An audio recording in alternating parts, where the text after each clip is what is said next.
Quick transmission, Canon Folders record Chapter 1. Chapter 1, it was finally over. Ningshu stood next to the hospital bed. A doctor wearing a white coat walked through her to see the girl on the bed. Ningshu looked at the girl on the bed. Her face was pale white, and she no longer had any hair on her head. She didn't even have eyebrows anymore. She simply lay quietly on the bed. People looked really funny without eyebrows. Ningshu never expected to be worried over eyebrows at this point in time. It seems that death wasn't that scary or painful after all. Right now, Ningshu didn't feel any pain. That's correct. Ningshu was dead. She was standing at the side, looking at her own body. She tried to re-enter her body, even though it was a body that had been tormented by illness to the point that it was a mess. She still wanted it to live. This light and fluttery feeling made Ningshu feel very unsettled. At this time, the door to the room opened. A married couple rushed in. Running over, they hugged Ningshu's body and cried. Following behind them were two men. They were Ningshu's older brothers. Ningshu reached out, wanting to hug her mom, but in the end, her hand passed through her body. Mom, don't be so sad. Mei is finally free. She's gone to a different world. Ningshu's eldest brother supported Ningshu's mom. Mei means younger sister. It can be used both for people that are blood related to you and people that are not. Ningshu watched them like a spectator. She had been freed. She has lived in the hospital ever since she was 15. Every week she had to go through chemotherapy 2 times. The bone penetrating pain has already accompanied her for over 10 years.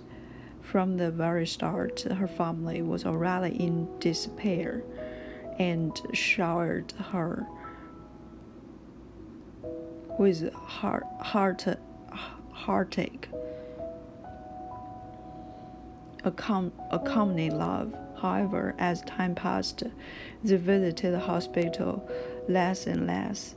It was to the point that they became numb to the fact that she was ill. Ningshu didn't believe them. On the contrary, she felt fortunate that she was born in such a prosperous family and was able to receive treatment. She was satisfied with having lived 10 years, even if it was on a hospital bed. It was just that a life contained too many regrets. A smile blossomed on Ningshu's face. She was very grateful to her family. Thank you. Ningshu's soul grew lighter and lighter until it finally started floating on his own to some unknown place. Suddenly, Ningshu heard a sound. A cool and emotionless voice came from within her soul.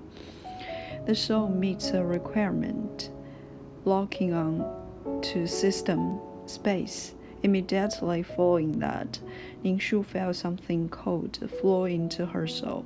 Even though she was in this state, she could feel an ice-cold energy exploding her soul. Under the attack of this power, Ningshu lost consciousness. Before she fell unconscious, her last thought was, hopefully this doesn't mean that she can't reincarnate. After an unknown period of time, Ningshu finally woke up again. She felt very tired and her soul felt heavy. Fatigue of the soul caused people to have a drained and all very panicked feeling.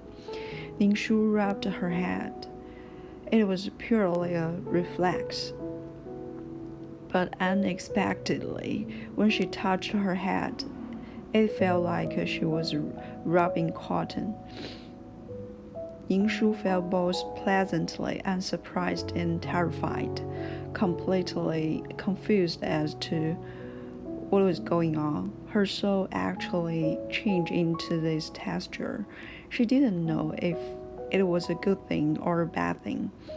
However, at the very least, it wouldn't be easy for her soul to dissipate like this. After calming down, Ning-shu started looking around. It was completely white without a single atom inside. There was no sound, no trace of life. It was deadly still, without a thing. It was too quiet, eerily quiet.